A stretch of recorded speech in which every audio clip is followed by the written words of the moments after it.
হে everyone, আজকে তোমাদের আলোচনা টপিক রয়েছে রয় মার্টিনের পেজ নাম্বার 471। এটা আমাদের লাস্ট এবং 19 নম্বর আনসিন, যেটা রয় মার্টিনের আনসিন সবটাইপ শেষ। ঠিক আছে, এখানে আমরা যে আনসিন প্যাসেজ আলোচনা করছি বেসিক্যালি ওয়ার্ডের উপর আমরা ফোকাস করেছি।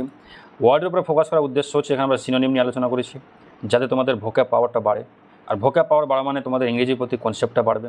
কনসেপ্টটা যখন বাড়বে তোমাদের গ্রামার ঠিক হবে, তোমরা নির্ভুল গ্রামার করতে পারবা, তোমরা রাইটিং স্কিল নিজে থেকে লিখতে লেখার দক্ষতা বাড়বে এবং ওভারঅল ইংরেজি সম্পর্কে তোমাদের যে ভয়ভীতি আছে সেই ভয়ভীতিটা কাটবে। আমি আবারও বলছি, এই আনসিন যে সিরিজটা নিয়ে আসা হয়েছে তোমাদের অথেন্টিক উপায়ে কী করে আমরা ওয়ার্ড শিখতে পারি, ইংরেজির প্রতি আমাদের কনসেপ্ট কী করে বাড়ে, এই জন্য এটা নিয়ে আসা হয়েছে।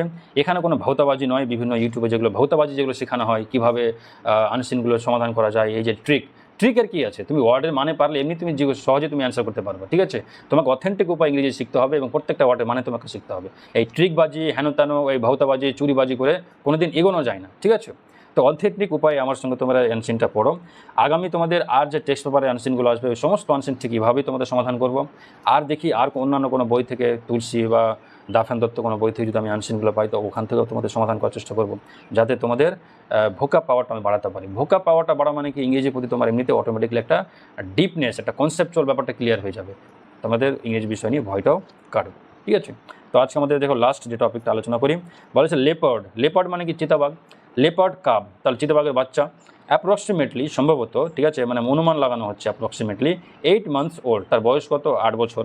ওয়াজ রেস্কিউড মানে সেভ, বাঁচানো হয়েছে। ফ্রম এ ওয়েল, একটা কুঁয়ো থেকে। কুঁয়োটা কোথায় আছে, ন্যানি গাঁও ভিলেজ থেকে, নিয়ার নাসিক।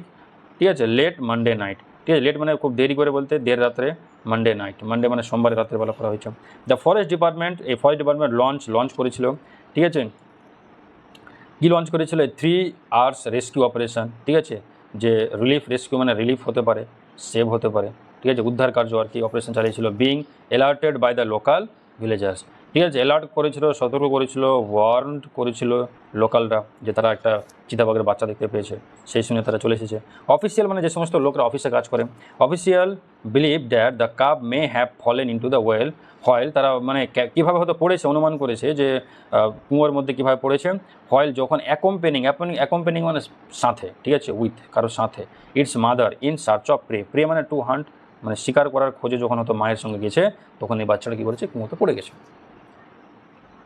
ফরেস্ট অফিসিয়াল, ফরেস্টের লোকগুলো লোয়ার্ড, আচ্ছা লো মানে কি, লো মানে নিচে, লোয়ার মানে নিচে করা, এটাকে ভার্মিসল ইউজ করা হয়েছে। নিচে করেছিল কি, একটা ওপেন কেজ, খোলা একটা খাঁচাকে, ইনটু দ্য ওয়েল মানে কুয়োর ভিতরে। হুইচ দ্য কাপটা কি, ইভেনচুয়ালি মানে শেষমেশ, অ্যাট লাস্ট শেষমেশ এন্টার্ড ইনটু, সে খাঁচার ভিতরে প্রবেশ করলো। The cage was then secured, সেই খাঁচাটা কী হলো, মানে সিকিউর করা হলো নিরাপত্তাভাবে, এবং পুলড আউট সেফলি, এবং উপর দিকে টানা হলো খুব যত্নভাবে। ঠিক আছে, আফটার দ্য সাকসেসফুল রেস্কিউ, এই রেস্কিউ অপারেশনটাকে, এই উদ্ধার কার্য সাকসেস হয়ে গেল। দ্য কাব, এই যে বাচ্চাটা ওয়াজ টেকেন, নেওয়া হয়েছিল কোথায়, ট্রানজিট ট্রিটমেন্ট সেন্টার নিয়ে যাওয়া হয়েছিল। ওটা কোথায় রয়েছে, মাসরুলে রয়েছে, ফর এ মেডিকেল ইভ্যালুয়েশন মানে ইভালুয়েট মানে ওটা মূল্যায়ন কার্যের জন্য আর কি। ঠিক আছে, ওটাকে নাউন ফর্ম হিসেবে করেছে, এটা ভার্ব ফর্ম।